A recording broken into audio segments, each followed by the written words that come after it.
Hello friends, Corona Institute in IT infrastructure പരിശീലനത്തിലേക്ക് സ്വാഗതം. പൊതുവായ വിഷയങ്ങൾ നമ്മൾ ചർച്ച ചെയ്തു. കമ്പ്യൂട്ടർ മദർ ബോർഡ് ആർക്കിടെക്ചറിനെ കുറിച്ച് അതിനകത്തുള്ള കുറച്ച് ടെക്നിക്കൽ ഡീറ്റെയിൽസിനെ കുറിച്ചൊക്കെ നമ്മൾ ചർച്ച ചെയ്തു. ഇനി നമ്മൾ കമ്പ്യൂട്ടർ അസംബ്ലിംഗ് എന്ന വിഷയത്തിലേക്ക് വരികയാണ്. ഒരു കമ്പ്യൂട്ടർ അസംബ്ലിങ്ങുമായി ബന്ധപ്പെട്ട് പലതരത്തിൽ നമുക്ക് ഈ ചർച്ചയെ കൊണ്ടുപോകാം. കുറേ വർഷങ്ങൾക്ക് മുമ്പ് ഞാൻ ഒരു കമ്പ്യൂട്ടർ സ്വന്തമായി അസംബിൾ ചെയ്യാൻ വിചാരിച്ചു. അങ്ങനെ കമ്പ്യൂട്ടർ അസംബ്ലിങ് അത്ര കോമൺ ആയ ഒരു കാലഘട്ടം അല്ലായിരുന്നു അത്. അപ്പോൾ അതുകൊണ്ട് തന്നെ ഞാൻ കോളേജ് ലൈബ്രറിയിൽ നിന്ന് ഒരു build your own computer and save a bundle of rupees എന്ന പേരിലൊരു പുസ്തകം ഉണ്ടായിരുന്നു അവിടെ. ഞാൻ ആ പുസ്തകം ലൈബ്രറിയിൽ നിന്ന് എടുത്തു. ആ പുസ്തകം മൊത്തം വായിച്ചു കഴിഞ്ഞപ്പോൾ എനിക്ക് കമ്പ്യൂട്ടർ അസംബിൾ ചെയ്യാനുള്ള കോൺഫിഡൻസ് ഇല്ലാതായി. തുടർന്ന് ഞാൻ ഒരു ബ്രാൻഡഡ് മെഷീൻ ഒരു കമ്പനിയിൽ നിന്ന് ഡയറക്റ്റ് പർച്ചേസ് ചെയ്തു. അതായിരുന്നു എൻ്റെ ആദ്യത്തെ കമ്പ്യൂട്ടർ അസംബ്ലിംഗ് പരീക്ഷണം എന്ന് പറയാനില്ല, കാരണം പരീക്ഷണം നടന്നില്ല. കാരണം ആ പുസ്തകത്തിൽ എഴുതി വെച്ചിരുന്ന കാര്യങ്ങളുടെ കോംപ്ലക്സിറ്റി ഉൾപ്പെടെയുള്ളതുകൊണ്ട് എനിക്കത് വളരെ സങ്കീർണമായിട്ട് തോന്നി. സ്വന്തമായി കമ്പ്യൂട്ടർ അസംബിൾ ചെയ്യാനുള്ള കോൺഫിഡൻസ് ഇല്ലാതാവുകയും ചെയ്തു. അപ്പൊ നമ്മളിപ്പോൾ ചിന്തിക്കുന്നത് രണ്ട് അപ്രോച്ച് നമുക്കിപ്പോൾ കമ്പ്യൂട്ടറിനെ കുറിച്ച് അല്ലെങ്കിൽ അസംബ്ലിംഗ് പ്രോസസിനെ കുറിച്ച് ചിന്തിക്കാം. ഒന്ന്, നിങ്ങളുടെ വ്യക്തിപരമായ താല്പര്യത്തിന്റെ പുറത്ത് ഒരു കമ്പ്യൂട്ടർ അസംബ്ലിംഗ് എന്ന പ്രക്രിയ സ്വയം ചെയ്തു നോക്കാനുള്ള സന്തോഷത്തിലോ അല്ലെങ്കിൽ സ്വന്തമായ കമ്പ്യൂട്ടർ ഉണ്ടാക്കി ഒരല്പം കാശ് ലാഭിക്കാവുന്ന സന്തോഷത്തിനോ വേണ്ടി നിങ്ങൾ കമ്പ്യൂട്ടർ അസംബിൾ ചെയ്യുന്നു. രണ്ടാമത്തെ അപ്രോച്ച്, നിങ്ങളൊരു IT പ്രൊഫഷണൽ ആവാൻ താല്പര്യപ്പെടുന്നു, ഒരു തേർഡ് പാർട്ടി ലെവലിൽ മറ്റൊരു കസ്റ്റമർക്ക് വേണ്ടി ഈ കമ്പ്യൂട്ടർ നിർമ്മാണം ചെയ്തു കൊടുക്കാൻ ആഗ്രഹിക്കുന്നു. രണ്ടാണെങ്കിൽ നമുക്ക് എന്ത് കാര്യത്തിലും ഒരു സയന്റിഫിക് ആയ അപ്രോച്ച് ആവശ്യമുണ്ട്. We will normally say we need an engineer's approach to build something. നമുക്ക് എന്ത് കാര്യത്തിന് രണ്ട് അപ്രോച്ച് ഉണ്ട്, a layman's approach and an engineer's approach. എന്താണ് layman's approach of assembling a computer? പൊതുവെ ലേമാൻസ് അപ്രോച്ച് ഇതാണ്: സ്വന്തമായ കമ്പ്യൂട്ടർ ഉണ്ടാക്കണമെന്ന് ആദ്യം അങ്ങ് ധരിക്കുന്നു. ബൈ ദ വേ, ലേമാൻ എന്ന് വെച്ചാൽ ഒരു പ്രത്യേക വിഷയത്തിൽ അറിവില്ലാത്ത ആളെന്ന് ലേമാൻ എന്ന വാക്കിന് അർത്ഥമുള്ളൂ. ഇപ്പൊ ഞാൻ ലേമാൻ ആണെന്ന് പറയുന്നത് മോശം കാര്യമൊന്നുമല്ല. കാരണം ഒരുപക്ഷെ എനിക്ക് കമ്പ്യൂട്ടർ അസംബ്ലി അറിയാമായിരിക്കാം. അപ്പൊ ആ ഫീൽഡിൽ ഞാൻ ഒരുപക്ഷെ എന്നെ വിദഗ്ധനായി കരുതുന്നുണ്ടെങ്കിൽ എന്റെ വണ്ടി റിപ്പയർ ചെയ്യുന്ന കാര്യത്തിൽ ഞാനൊരു ലേമാനാണ്. കാരണം എന്റെ വാഹനം കേടാ എനിക്ക് ആകെ അറിയാവുന്ന ഈ ബോണറ്റ് തുറന്നു നോക്കിയിട്ട് കുഴപ്പമുണ്ടെന്നൊക്കെ അമർത്തി നോക്കുക മാത്രമാണ്. തുടർന്ന് നമ്മൾ അവരുടെ നമ്പറിൽ വിളിക്കുന്നു, അവരൊന്ന് വണ്ടി റിപ്പയർ ചെയ്യുന്നു. അപ്പോൾ അതേ അപ്രോച്ചിൽ കമ്പ്യൂട്ടർ അസംബ്ലിങ്ങിന്റെ കേസിൽ നിങ്ങൾ ലേമാൻ ആണെങ്കിൽ നിങ്ങൾ എടുക്കാൻ സാധ്യതയുള്ള ഏറ്റവും കോമൺ അപ്രോച്ച്, ഇപ്പോൾ ടിപ്പിക്കൽ ലെവലിൽ നമ്മളൊരു മാഗസിനിൽ കാണുന്നു, സ്വന്തമായ ഒരു കമ്പ്യൂട്ടർ നിർമ്മിക്കാം, നിങ്ങൾക്കും സ്വന്തമായി കമ്പ്യൂട്ടർ നിർമ്മിക്കാം. ശരി, നമ്മൾ ജനറൽ ആയിട്ട് കുറെ പടങ്ങളൊക്കെ കൊടുത്തിട്ടുണ്ട്, കുറെ പാർട്സ് കൊടുത്തിട്ടുണ്ട്. നമ്മൾ കുറെ പാർട്സ് എല്ലാം വാങ്ങിച്ച് കൈ വെക്കുന്നു. ഒരു പാർട്ട് അടുത്തതിലേക്ക് പ്ലഗ് ചെയ്യുന്നതിനെ കുറിച്ച് ആദ്യം പടം കൊടുത്തിട്ടുണ്ട്, നമ്മളത് പ്ലഗ് ചെയ്യുന്നു, അടുത്ത പ്ലഗ് ചെയ്യുന്നു. നാലാമത്തെ സ്റ്റെപ്പിൽ പറഞ്ഞിരിക്കുന്നു കമ്പ്യൂട്ടർ ഓൺ ചെയ്യാൻ പറയുന്നു. നമ്മൾ കമ്പ്യൂട്ടർ ഓൺ ചെയ്യുന്നു. തുടർന്ന് അഞ്ചാമത്തെ സ്റ്റെപ്പിൽ എന്താ ചെയ്യേണ്ടതെന്ന് പുസ്തകത്തിൽ കൊടുത്തിട്ടുണ്ടാവും. പക്ഷെ നമ്മൾ നാലാമത്തെ സ്റ്റെപ്പിൽ കമ്പ്യൂട്ടർ ഓൺ ചെയ്യുമ്പോൾ അവിടെ നിന്ന് കുറെ പുകയും ഒക്കെ വരുന്നു, പൊട്ടിത്തെറികളൊക്കെ ഉണ്ടാവുന്നു. ഇത് പുസ്തകത്തിൽ പറഞ്ഞിട്ടില്ലാത്തതുകൊണ്ട് നമുക്ക് മുമ്പോട്ട് പോകാനും പറ്റില്ല. പലരുടെയും പരീക്ഷണങ്ങൾ തുടക്ക കാലഘട്ടങ്ങളിൽ അവസാനിച്ചിട്ടിരുന്നത് അങ്ങനെയായിരുന്നു. അപ്പൊ അതിനേക്കാൾ നമുക്കൊരു എഞ്ചിനീയേഴ്സ് അപ്രോച്ച് വേണം, ഒരു പ്രൊഫഷണൽ ആയ അപ്രോച്ച് കമ്പ്യൂട്ടർ ബിൽഡിങ്ങിന് വേണം. അത് ഡെവലപ്പ് ചെയ്തെടുക്കാൻ വേണ്ടിയാണ് നമ്മൾ ഈ ഡിസ്കഷൻ കൊണ്ട് ഉദ്ദേശിക്കുന്നത്.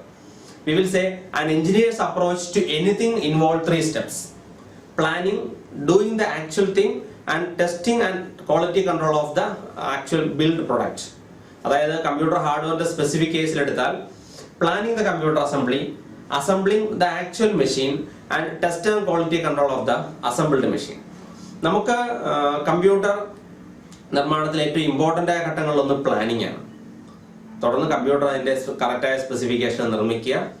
ഫൈനലി നിർമ്മിച്ച ഉപകരണം നിങ്ങൾ ഉദ്ദേശിക്കുന്ന ഗുണനിലവാരം ഉണ്ടെന്നും കാലാകാലങ്ങൾ പ്രവർത്തിക്കാൻ മാത്രമുള്ള നിലവാരം ഉണ്ടെന്നും ഉറപ്പുവരുത്തുക. ഈ 3 സ്റ്റെപ്പുകളെ കുറിച്ച് നമുക്ക് ചർച്ച ചെയ്യാം.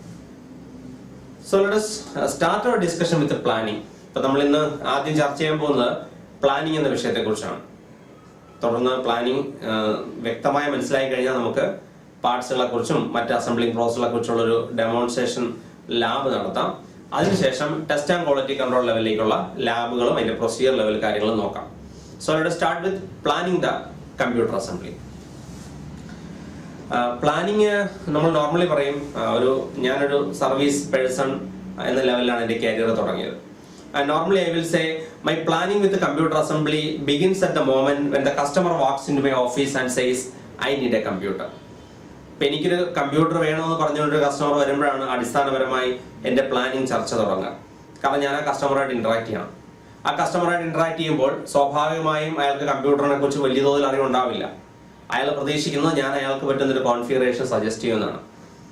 അപ്പോൾ പ്ലാനിങ്ങിൽ ഞാൻ ഏറ്റവും ആദ്യം ശ്രദ്ധിക്കുന്ന രണ്ട് അപ്രോച്ചുകളൊന്ന്, അല്ലെങ്കിൽ നിങ്ങളും ശ്രദ്ധിക്കേണ്ട രണ്ട് അപ്രോച്ചുകളൊന്ന്, ഏത് സെഗ്മെന്റിലേക്കാണ് നിങ്ങളുടെ കമ്പ്യൂട്ടർ പോകുന്നത് എന്ന് ആദ്യം തീരുമാനിക്കുക.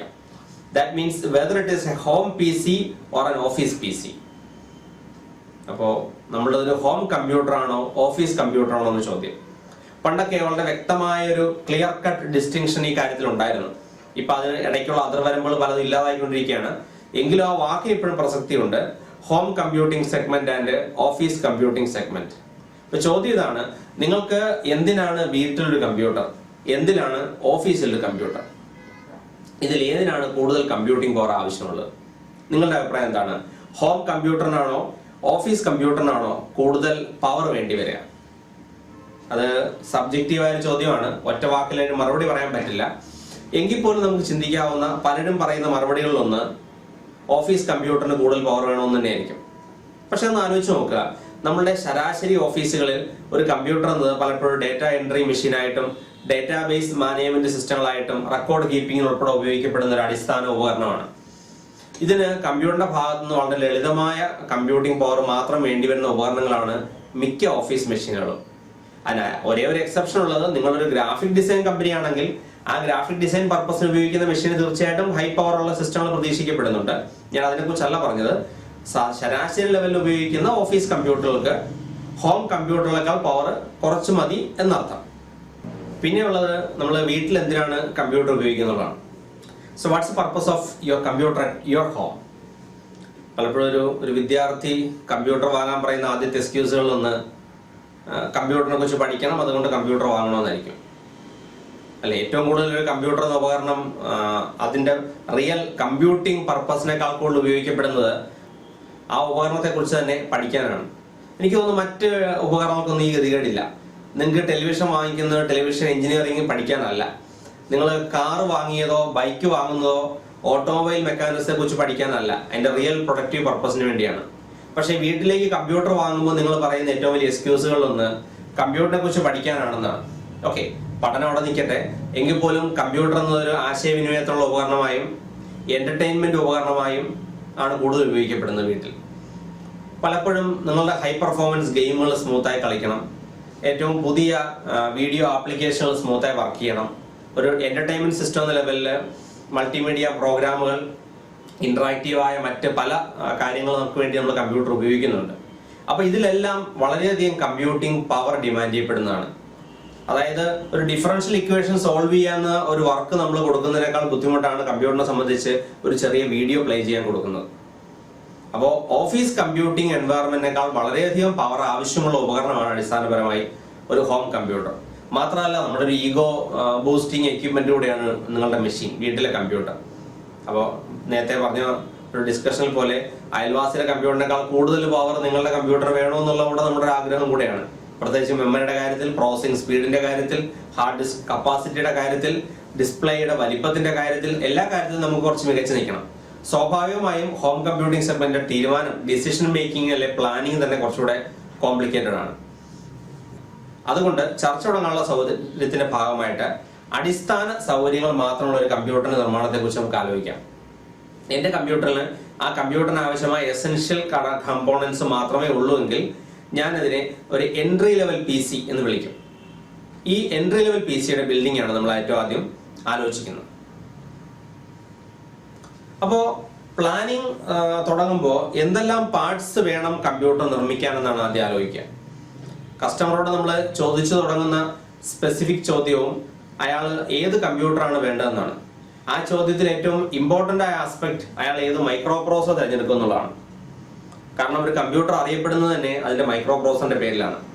എന്റെ കയ്യിൽ ഒരു i5 മെഷീൻ ഉണ്ടെന്നോ i7 മെഷീൻ ഉണ്ടെന്നോ ഡ്യുവൽ കോർ സിസ്റ്റം ഉണ്ടെന്നോ ആള് പറയുന്നത് അതിൽ ഉപയോഗിക്കുന്ന മൈക്രോ പ്രോസസറിന്റെ പേരിനെ അടിസ്ഥാനമാക്കിയാണ്. മൈക്രോ പ്രോസസർ മേഖലയിൽ നമ്മളൊരു ഡെസ്ക്ടോപ്പ് കമ്പ്യൂട്ടിംഗ് സെഗ്മെന്റ് ആണ് ഇപ്പോൾ ആദ്യ ചർച്ച നമ്മൾ എടുത്തിരിക്കുന്നത്. ആ ഡെസ്ക്ടോപ്പ് കമ്പ്യൂട്ടിംഗ് മേഖല നമുക്ക് രണ്ട് ചോയ്സ് ഉണ്ട്, ഇന്റൽ മൈക്രോ പ്രോസസറുകൾ അല്ലെങ്കിൽ AMD മൈക്രോ പ്രോസസർ. രണ്ട് സെഗ്മെന്റും അതിൻ്റെതായ ഗുണദോഷങ്ങളെല്ലാം ഉണ്ട്. പൊതുവെ ടിപ്പിക്കൽ ഡെസ്ക്ടോപ്പ് മാർക്കറ്റിൽ ഏറ്റവും കൂടുതൽ വിറ്റഴിഞ്ഞു പോകുന്ന ഉൽപ്പന്നങ്ങൾ ഇന്റലിന്റെയാണ്. AMD മെഷീനുകൾ കൂടുതലും ഗെയിമിംഗ്, ഗ്രാഫിക് ഡിസൈനിങ് അത്തരത്തിലുള്ള ആപ്ലിക്കേഷനിലേക്കാണ് കൂടുതലും ചർച്ച ചെയ്യപ്പെടുന്നത്. ഒരു ടിപ്പിക്കൽ ഹാർഡ്വെയർ എഞ്ചിനീയർ പലപ്പോഴും ഇന്റൽ മെഷീനുകളെയാണ് AMD മെഷീനുകൾ കൂടുതൽ പ്രിഫർ ചെയ്യാറ്. അതിന്റെ പുറകുള്ള രഹസ്യം വേറൊന്നുമല്ല, AMD മെഷീനുകളുടെ സെറ്റപ്പ് കോൺഫിഗറേഷൻ പ്രോസസ്സുകളിൽ തെർമൽ മാനേജ്മെന്റ് അടക്കമുള്ള കാര്യങ്ങളിൽ കുറച്ച് കൂടുതൽ ശ്രദ്ധ കൊടുത്തില്ലെങ്കിൽ മെഷീൻ എളുപ്പം ഡാമേജ് ആവാൻ ചാൻസ് ഉണ്ട്. ഇത്തരം കാര്യങ്ങളിൽ ഗുണനിലവാരം പാലിക്കാൻ പറ്റുന്നില്ലെങ്കിൽ ഏറ്റവും എളുപ്പമുള്ള വഴികളിലൊന്ന് ഇന്റൽ മൈക്രോ പ്രോസസറാണ്. കുറച്ചുകൂടെ മെയിൻ്റനൻസ് ഫ്രീ ആയി സ്മൂത്തായി റൺ ചെയ്യാൻ പറ്റുന്ന മെഷീനുകളെന്ന് പൊതുവെ പേര് കേട്ടിരിക്കുന്നത് ഇന്റൽ മെഷീനുകളാണ്. അതുകൊണ്ടാണ് ഇന്റലിന്റെ പുറകെ പൊതുവെ സപ്പോർട്ട് എഞ്ചിനീയേഴ്സ് പോകുന്നതും കസ്റ്റമേഴ്സ് അതിനെ പ്രിഫർ ചെയ്യുന്നത്. So first of all decide your microprocessor. Micro പ്രോസസറിന്റെ ഡിസിഷൻ മേക്കിങ്ങിൽ നിങ്ങൾ മെയിനായിട്ട് പരിഗണിക്കുന്നത് അതിന്റെ data capacity, memory addressing capacity and speed എന്ന 3 ഘടകങ്ങളാണ്. അത് ടെക്നിക്കൽ ഭാഷയിൽ പറഞ്ഞതാണ്. ഒരു കസ്റ്റമർ പരിഗണിക്കുന്നത് സാധാരണ അതിന്റെ സ്പീഡ് എന്ന ഫാക്ടറാണ്. പിന്നെ അയാൾക്ക് പരിചയമുള്ള ഫാൻസി നെയിമുകൾ ഉണ്ടാവും, കോർ i3, i5, i7 പോലുള്ള കാര്യങ്ങൾ. നമ്മൾ അത്തരത്തിൽ സ്പെസിഫിക് ആയിട്ട് ഏത് മൈക്രോ പ്രോസസർ നിങ്ങൾ തിരഞ്ഞെടുക്കണമെന്നൊരു ചർച്ചയിലേക്ക് വരുന്നില്ല. അതിന്റെ കാര്യം ഇന്ന് നമ്മളിപ്പോൾ വീഡിയോയിൽ പറയുന്ന ചർച്ചയിൽ പറയുന്ന കാര്യങ്ങൾ 1 വർഷം കഴിയുമ്പോൾ പ്രസക്തമല്ലാതാവാം. ഇന്ന് ഏറ്റവും ലേറ്റസ്റ്റ് നമ്മൾ അവതരിപ്പിക്കുന്ന മൈക്രോ പ്രോസസർ പ്ലാനിങ്ങിൽ ചർച്ചയ്ക്ക് എടുത്താൽ 1 വർഷം കഴിയുമ്പോൾ ഈ മൈക്രോ പ്രോസസർ ചിലപ്പം വിപണിയിൽ ഉണ്ടായെന്നെ വരില്ല. അപ്പൊ അതുകൊണ്ട് നമ്മൾ പറയാം, മാർക്കറ്റിൽ ഇന്ന് അവൈലബിൾ ആയതിൽ ഏറ്റവും മികച്ചതാണ് നിങ്ങൾക്ക് ആവശ്യമെങ്കിൽ അങ്ങനെ നിങ്ങളുടെ ആവശ്യം അനുസരിച്ച്. ഉദാഹരണത്തിന് നിങ്ങൾക്ക് ഒരു ഗ്രാഫിക് ഡിസൈൻ, വീഡിയോ എഡിറ്റിംഗ് ഉൾപ്പെടെയുള്ള ആപ്ലിക്കേഷൻ ഉണ്ടെങ്കിൽ വിപണിയിൽ അവൈലബിൾ ആയ മാക്സിമം കോറുകളുള്ള മാക്സിമം പെർഫോമൻസ് ഉള്ള സിസ്റ്റത്തിലേക്ക് പോവാം. ഇന്റർനെറ്റ് ബ്രൗസിങ്ങോ നോർമൽ MS ഓഫീസ് ഉൾപ്പെടെയുള്ള ആപ്ലിക്കേഷൻ സോഫ്റ്റ്വെയർ ഉപയോഗിച്ചാൽ മതി എന്നുണ്ടെങ്കിൽ അടിസ്ഥാന ഫെസിലിറ്റീസ് ഉള്ള ഏറ്റവും കുറഞ്ഞ റേഞ്ചിലുള്ള ഒരു മൈക്രോ പ്രോസസർ തിരഞ്ഞെടുക്കുന്നതായിരിക്കും നല്ലത്. നിങ്ങൾ എത്ര ഹയർ പെർഫോമൻസ് ഉപകരണം ഇപ്പോൾ വാങ്ങിയാലും 1 വർഷമോ 2 വർഷമോ കാലയളവിനുള്ളിൽ ഇതെല്ലാം ഒബ്സലീറ്റ് ആവും, ടെക്നിക്കലി പഴഞ്ചനായി മാറും. അപ്പൊ അതുകൊണ്ട് വലിയൊരു തുക കമ്പ്യൂട്ടിംഗ് ഉപകരണങ്ങളുടെ പുറത്ത് ഇൻവെസ്റ്റ് ചെയ്യുന്നത് അത്ര ബുദ്ധിയുള്ള കാര്യമൊന്നുമല്ല. കുറഞ്ഞ ഇൻവെസ്റ്റ്മെന്റ് ചെയ്യുക, ഇപ്പോഴുള്ള മാക്സിമം പ്രൊഡക്ടിവിറ്റി തന്നെ ഊറ്റിയെടുക്കുക, ഒബ്സലീറ്റ് ആയി കഴിയുമ്പോൾ അതിൽ നിന്ന് മൂവ് ചെയ്തിട്ട് അടുത്തതിലേക്ക് മാറുക. അത്രയേ ഉള്ളൂ എളുപ്പമുള്ള വഴി. എന്തായാലും മൈക്രോ പ്രോസസർ ആദ്യം തിരഞ്ഞെടുക്കുക. മൈക്രോ പ്രോസസർ തിരഞ്ഞെടുത്തു കഴിഞ്ഞാൽ പിന്നെ കാര്യങ്ങൾ റിലേറ്റീവ്ലി എളുപ്പമാണ്. കാരണം അതിന് അനുബന്ധമായിട്ടാണ് മറ്റ് ഘടകങ്ങളെല്ലാം വരുന്നത്. ഉദാഹരണത്തിന് മൈക്രോ പ്രോസസർ ചൂസ് ചെയ്ത് കഴിഞ്ഞാൽ ആ മൈക്രോ പ്രോസസറിന് പറ്റുന്ന മദർ ബോർഡ് ഏതാണെന്ന് നോക്കുക, അതിന് പറ്റുന്ന ഏറ്റവും മികച്ചൊരു മദർ ബോർഡ് തിരഞ്ഞെടുക്കുക. ഇപ്പം മദർ ബോർഡ് സെലക്ഷൻ പോലുള്ള കാര്യങ്ങൾ വരുമ്പോൾ കസ്റ്റമേഴ്സിന്റെ മുമ്പിൽ പല ചോയ്സ് ഉണ്ട്. ഇന്റൽ തന്നെ മദർ ബോർഡ് ഇറക്കുന്നുണ്ട്. കാരണം മൈക്രോ പ്രോസസർ ഇന്റലിന്റെ ആയതുകൊണ്ട് ഇന്റലിന്റെ മദർ ബോർഡിൽ കുറച്ച് മികവ് കൂടുതലുണ്ടെന്ന് വിശ്വസിക്കുന്ന പലരുമുണ്ട്. അവർക്ക് ഇന്റലിന്റെ തന്നെ ഒറിജിനൽ മദർ ബോർഡുകൾ വാങ്ങിക്കാം. അല്ലെങ്കിൽ മറ്റ് കമ്പനികൾ മദർ ബോർഡുകൾ വിപണിയിൽ ഇറക്കുന്നുണ്ട്. അവർ ഉപയോഗിക്കുന്ന ഇന്റൽ ചിപ്സെറ്റുകൾ തന്നെയാണ്. അതുകൊണ്ട് തന്നെ ഗുണനിലവാരത്തിലോ മറ്റ് കാര്യങ്ങളിലോ നിങ്ങൾക്ക് വ്യത്യാസം വരുന്നില്ല. മറ്റ് കമ്പനികളുടെ മദർ ബോർഡുകൾ വാങ്ങിക്കാം. അപ്പൊ ഏതാണെങ്കിലും നിങ്ങൾ തിരഞ്ഞെടുത്ത മൈക്രോ പ്രോസസറിന്റെ സ്ലോട്ടിന് കമ്പാറ്റബിൾ ആയ, സോക്കറ്റിന് കമ്പാറ്റബിൾ ആയ, മറ്റ് ടെക്നോളജികൾ കമ്പാറ്റബിൾ ആയ മദർ ബോർഡ് തിരഞ്ഞെടുക്കുക. ഓക്കെ, അപ്പം മദർ ബോർഡും മൈക്രോ പ്രോസസറും തിരഞ്ഞെടുത്തു കഴിഞ്ഞാൽ സ്വാഭാവികമായും ഇത് രണ്ടിനും ചേരുന്ന വേഗതയും ടെക്നോളജി ഓഫർ ചെയ്യുന്ന റാം ചിപ്പുകൾ തിരഞ്ഞെടുക്കുക. അതായത് memory, mother board, memory, micro processor എന്ന 3 ഘടകങ്ങൾ ചേർന്ന് കഴിയുമ്പോൾ അടിസ്ഥാനപരമായി മിനിമം ഡിസ്പ്ലേ സബ്സിസ്റ്റം എന്ന് വിളിക്കാവുന്ന കമ്പോണൻസ് ആയി കഴിഞ്ഞു. ഈ മിനിമം ഡിസ്പ്ലേ സബ്സിസ്റ്റം കഴിഞ്ഞാൽ ബാക്കിയുള്ള ഘടകഭാഗങ്ങൾ ഓരോന്നായി പർച്ചേസ് ചെയ്യുന്നതിനെ കുറിച്ച് നമുക്ക് ആലോചിക്കാം. നമുക്കിതൊരു പ്ലാനിങ് വേദി ആയതുകൊണ്ട് നമുക്കിതിനകത്ത് ഓരോ കമ്പോണൻസിനെ കുറിച്ച് സെലക്ട് ചെയ്ത് തീരുമാനം എടുക്കുക എന്നൊരു അപ്രോച്ചിനേക്കാൾ കൂടുതൽ കസ്റ്റമർക്ക് വേണ്ട പൊതുവായ കാര്യങ്ങളിലായിരിക്കും നമ്മൾ ഊന്നൽ കൊടുക്കുക. കമ്പ്യൂട്ടറിന്റെ പ്ലാനിങ് എന്ന ചർച്ചയിൽ ലോജിക് ഘടകഭാഗങ്ങളെ കുറിച്ച് മാത്രമാണ് നമ്മൾ ഇതുവരെ ചർച്ച ചെയ്തത്. ലോജിക് ഘടകഭാഗങ്ങൾ എന്ന് ഉദ്ദേശിക്കുന്നത് mother board, micro processor, memory അടക്കമുള്ള ഭാഗങ്ങളാണ്. ഇതേപോലെ തന്നെ ഈ ലോജിക് ഘടകഭാഗങ്ങൾക്കൊപ്പം പ്രസക്തമാണ് പെരിഫറൽ ഏരിയ കമ്പോണന്റുകൾ. പെരിഫറൽ ഏരിയ കമ്പോണന്റുകൾ കൊണ്ട് നമ്മൾ ഉദ്ദേശിക്കുന്നത് മദർ ബോർഡിലെ പെരിഫറൽ പാർട്സിനെ കുറിച്ചല്ല. കമ്പ്യൂട്ടറിന് മൊത്തമായി നമ്മൾ ലോജിക്സായും പെരിഫറലായും തരംതിരിച്ച് ഓർമ്മയുണ്ടാവുമല്ലോ. അതിൽ പെരിഫറൽ എന്ന ഘടകഭാഗത്തെ കുറിച്ചാണ് നമ്മൾ ചർച്ച ചെയ്യുന്നത്. സെക്കൻഡറി സ്റ്റോറേജ് മീഡിയങ്ങൾ, പവർ സപ്ലൈ യൂണിറ്റുകൾ അടക്കമുള്ള ഭാഗങ്ങളാണ് നമ്മൾ ചർച്ച ചെയ്യുന്ന പെരിഫറലിന്റെ ഭാഗമായി വരുന്നത്. ഇതിൽ തന്നെ നമ്മുടെ ചർച്ച ആദ്യ ഘട്ടത്തിൽ നമുക്ക് സെക്കൻഡറി സ്റ്റോറേജുകളെ കുറിച്ചാവാം. സെക്കൻഡറി സ്റ്റോറേജ് മീഡിയം എന്ന് പറയുമ്പോൾ പൊതുവായി 2 കാര്യങ്ങളെ കുറിച്ചാണ് ചർച്ച വരിക: ഹാർഡ് ഡിസ്കുകൾ, ഓപ്റ്റിക്കൽ ഡ്രൈവുകൾ എന്നിവ. ഹാർഡ് ഡിസ്ക് ആവാം ആദ്യ ചർച്ചാ വിഷയം. ഹാർഡ് ഡിസ്കിനെ കുറിച്ച് നമ്മൾ പല തലത്തിൽ ക്ലാസിഫിക്കേഷൻസ് നടത്താം. എങ്കിലും ഇന്റർഫേസ് ടെക്നോളജി അനുസരിച്ച്, കപ്പാസിറ്റി അനുസരിച്ച്, ഡേറ്റ സ്റ്റോറേജ് ടെക്നോളജി അനുസരിച്ചൊക്കെ നമുക്ക് ഹാർഡ് ഡിസ്കുകളെ തരംതിരിക്കാം. എന്തായാലും നമ്മുടെ കമ്പ്യൂട്ടറിലെ മാസ് സ്റ്റോറേജ് ഡിവൈസ് എന്ന് വിളിക്കാവുന്ന ഘടകഭാഗങ്ങളാണ് ബേസിക്കലി ഹാർഡ് ഡിസ്കുകൾ. അടിസ്ഥാനപരമായി നിങ്ങളുടെ വിവരങ്ങളും ഇൻസ്ട്രക്ഷൻസും ഒക്കെ ഇരിക്കുന്നത് ഹാർഡ് ഡിസ്കിലാണ്.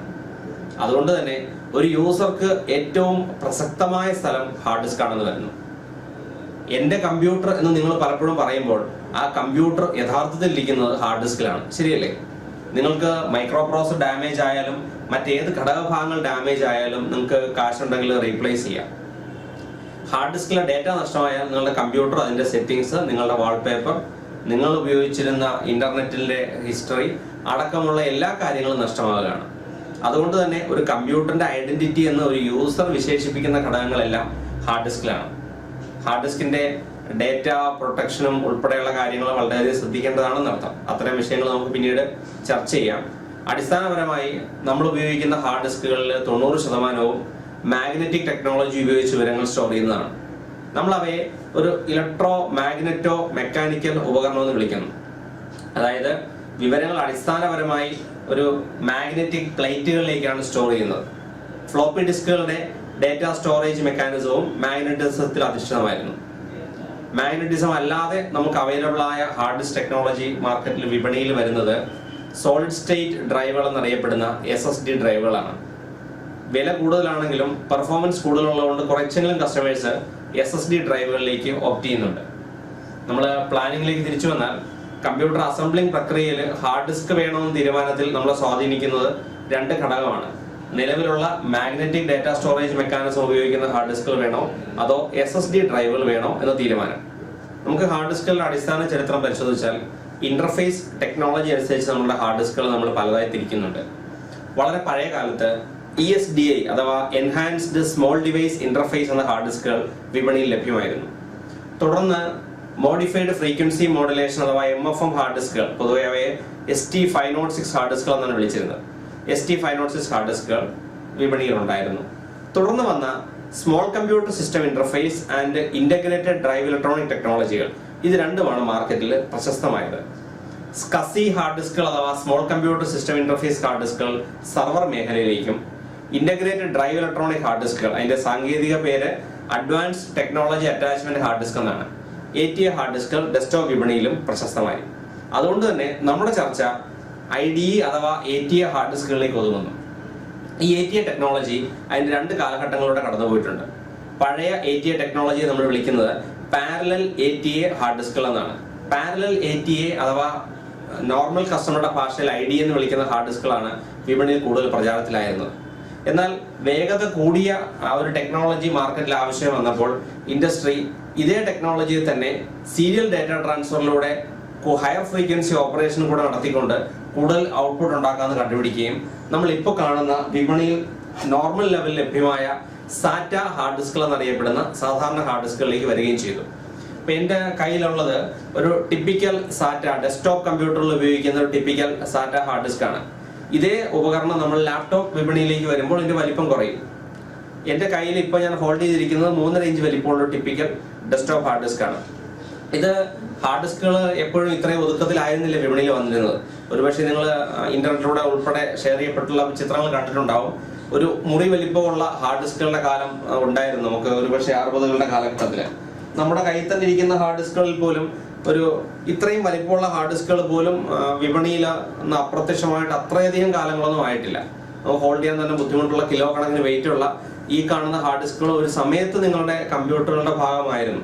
ഒരുപക്ഷെ നിങ്ങളുടെ മൊത്തം കമ്പ്യൂട്ടറിന് ഇപ്പോൾ ഇത്രയും വെയിറ്റ് മാത്രമേ വരുള്ളൂ എന്ന് തോന്നുന്നു. ഓക്കെ, അപ്പോൾ അതിൽ നിന്ന് ഇൻഡസ്ട്രി വളരെ ചെറിയ ഹാർഡ് ഡിസ്കുകളിലേക്ക് മാറി. പ്രകടമായ വ്യത്യാസം ഉണ്ടായത് SSD അഥവാ സോളിഡ് സ്റ്റേറ്റ് ഡ്രൈവ് ഹാർഡ് ഡിസ്കുകൾ വന്നപ്പോഴാണ്. സോളിഡ് സ്റ്റേറ്റ് ഡ്രൈവ് ഹാർഡ് ഡിസ്കുകൾ നിങ്ങളുടെ പെൻ ഡ്രൈവുകൾ പോലെയോ SD കാർഡുകൾ പോലെയോ അടിസ്ഥാനപരമായി ഇലക്ട്രോണിക് ലെവലിലാണ് വിവരങ്ങൾ സ്റ്റോർ ചെയ്യുന്നത്. അതുകൊണ്ട് തന്നെ വളരെ വേഗത്തിൽ ഡേറ്റ റൈറ്റ് ചെയ്യാനും റീഡ് ചെയ്യാനും അതിന് സാധിക്കും. അപ്പോൾ ഇത്തരം കാര്യങ്ങൾ കൂടെ നമ്മൾ കമ്പ്യൂട്ടർ പ്ലാനിങ്ങിന്റെ സമയത്ത് തീരുമാനിക്കേണ്ടതുണ്ട്. അപ്പോൾ ഹാർഡ് ഡിസ്കിനെ കുറിച്ചുള്ള ഒരു പ്ലാനിങ് ആണ് നമ്മൾ നടത്തിയത്. ഹാർഡ് ഡിസ്ക് പോലെ തന്നെ സാറ്റ ലെവലിലും IDE ലെവലിലും അവൈലബിൾ ആയ ഉപകരണങ്ങളിൽ ഒന്നാണ് ഓപ്റ്റിക്കൽ ഡ്രൈവുകൾ. സാധാരണ CD ഡ്രൈവുകളിൽ തുടങ്ങി CD റെക്കോർഡബിൾ ഉപകരണങ്ങളിലേക്കും DVD ഡ്രൈവുകളിലേക്കും DVD റെക്കോർഡബിൾ ലെവലിലേക്കും ബ്ലൂറേ ഡിസ്കുകളിലേക്കും മാറിയ ടെക്നോളജിയാണ് ഓപ്റ്റിക്കൽ ഡ്രൈവുകൾ. എങ്കിലും ഇൻഡസ്ട്രിയിലെ ഒരു പുതിയ സ്റ്റാൻഡേർഡ് ലെവലിൽ പറഞ്ഞാൽ ഓപ്റ്റിക്കൽ ഡ്രൈവുകളുടെ പ്രസക്തി കുറഞ്ഞു വരികയാണ്.